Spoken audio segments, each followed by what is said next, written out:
विद्युत विभागर अवहेला फोन कले फोन उठाऊ नाहंती जेई ओ सुपरभाइजर निआ जलुछि ओ बाण विस्फोरण भली फुटुछि।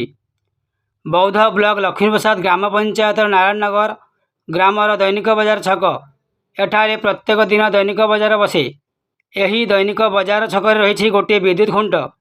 आज सकाळ 6 घंटा समय यही विद्युत खुंटरे सर्ट सर्किट जोगु निआ लागिथिला। संगे संगे बाउंशुणी जेई सुपरभाइजर को फोन करथिले मध्य फोन उठाई नथिले। फलरे लाइन कटा होई पारि नथिला, जहा फलरे सर्ट सर्किट जोगु निआ हुतुत होई जळुथिला ओ बाण विस्फोरण भली फुटुथिला।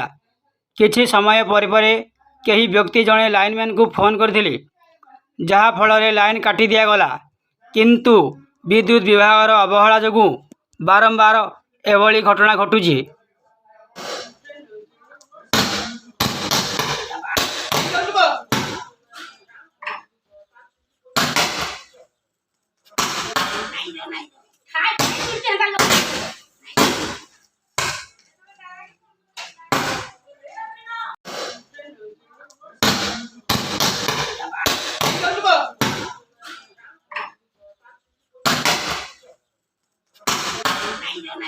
Hai,